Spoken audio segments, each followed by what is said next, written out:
भैया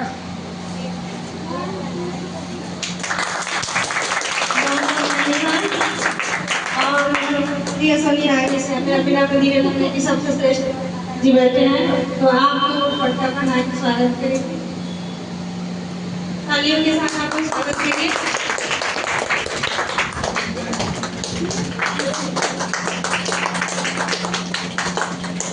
बहुत बहुत धन्यवाद। इस अगले कदम में श्री हरिओम बाबा जी का भी पटका बना के स्वागत करते हैं। फोटो लेते हैं।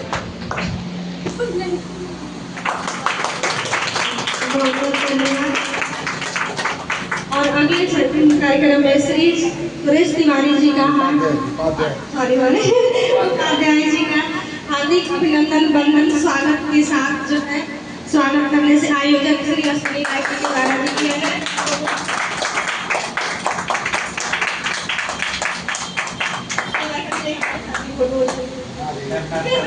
आई बाबा ये हो जाए उसके बाद ताली बजा के आप स्वागत करेंगे।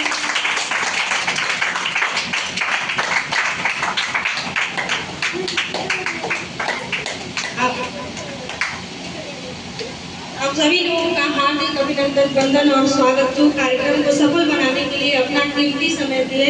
और आपका परिचय हम बता दें, परम आदरणीय श्री सुरेश उपाध्याय जी जो कि एक बहुत बड़ा समाज सेवी है। शायद आप लोग नहीं देखे, ठंडी में इन्होंने पूरी ठंडी कंबल वितरण का कार्यक्रम किया और जो है ठंडी खिचड़ी गरीबों में भोजन पहुंचाना, गरीबों में कंबल वितरण करना। मैंने इतनी भीड़ पहली बार देखा कि कंबल वितरण कोई करे और इतनी भीड़ आई, हजारों की संख्या में लोग आते और बहुत सिस्टमेटिक ढंग से इन्होंने टोकन देकर हर किसी को कंबल देने का काम किया, जो कि एक बहुत बड़ा काम है क्योंकि अपना लगा के करना है ना। तो इसीलिए आप फिर एक ताली बजा के आपका अभिनंदन। ये कार्यक्रम आपको हमेशा याद रहता है, हर मंच से हम एक बार ये जरूर बोलते हैं क्योंकि हमने देखा कि इतना बड़ा कार्यक्रम कोई अभी जो है राजनेता लोग नहीं करते हैं, जो आप इतने बड़े समाज सेवी है जो आप कार्यक्रम कर रहे हैं, जो कि अभी दिख नहीं रहा है अदृश्य रूप से। कोई मीडिया नहीं, कोई चीज नहीं, आप जो है जैसे मतलब एक सेवा भाव होना चाहिए उस तरह से आप करते हैं। इसी के साथ हम अपने मुद्दे पे आते हैं। हमारा मेन मुद्दा क्या है? One nation one election. हम लोग क्या चाह रहे हैं कि हर एनजीओ यही जागरूकता के माध्यम से हम लोगों को ये पहुंचाना चाहते हैं कि हमारा एक राष्ट्र चुनाव भी एक ही। इसके लिए हम लोग जो है कर रहे हैं। एक कार्यक्रम अभी हुआ था इंदिरा गांधी प्रतिष्ठान में, दूसरा आप यहाँ कर रहे हैं, तीसरा कार्यक्रम 20 तारीख को होगा और चौथा आप लोगों का कार्यक्रम है सनवीन एजुकेशनल वेलफेयर सोसाइटी जो हम लोग करेंगे। ये लास्ट में करेंगे, इसमें भी करीब 200 की संख्या रहेगी। अभी जगह मतलब नहीं हुआ है, निश्चित नहीं हुआ है, मुख्य अतिथि कौन है अभी भी निश्चित नहीं हुआ है, वो आपको इन्फॉर्म कर दिया जाएगा। तो हम चलते हैं वन नेशन वन इलेक्शन। अभी हम लोग इसमें चर्चा किए थे, ये नया नहीं है।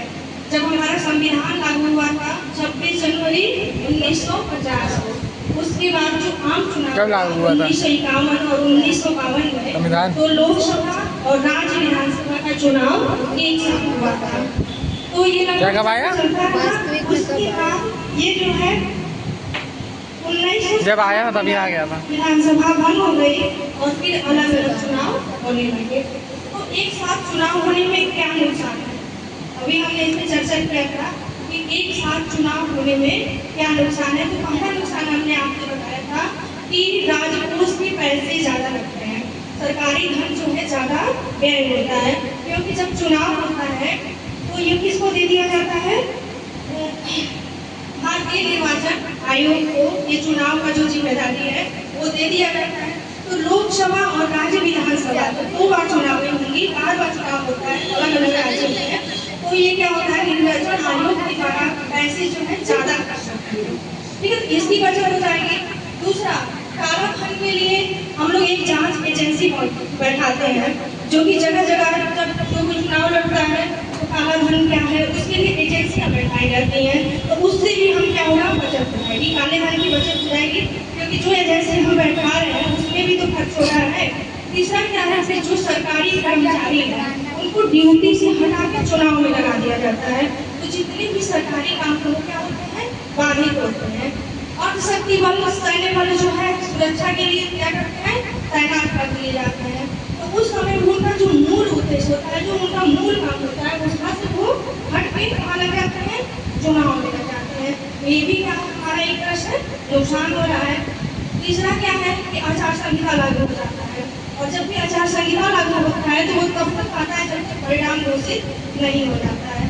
उस समय जितने भी विकास के कार्य होने होते हैं वो सब क्या होते हैं, रोक दिए जाते हैं। तो इस तरह से भी हमारा क्या होता है, बाधित होता है, विकास कार्य बाधित होता है।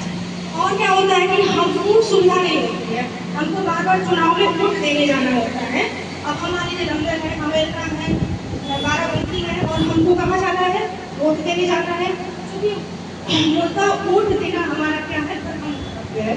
अगर हम यहाँ के नागरिक हैं तो वोट हमको देना चाहिए। अगर हम वोट नहीं देंगे तो क्या है, कोई एक वोट नहीं की वजह से गलत आदमी कुर्सी पर बैठ जाएगा। तो वोट तो हमको देना है। और बार बार से डिस्टर्ब हो रहे हैं कि राज्य विधानसभा का चुनाव हो रहा है, लोकसभा का चुनाव हो रहा है, प्रधानी का चुनाव हो रहा है, बार बार चुनाव हो रहा है, और बार बार हमारे डिस्टर्ब हो रहा है, जा रहे हैं। तो हम उससे बच जाएंगे, एक बार जाएंगे और जितने चुनाव है वो देके फिर हम अपने जो मेरा मूल कार्य है उसमें हम लग जाएंगे। तो कई चीज़ों से हमें सुविधा मिलती है।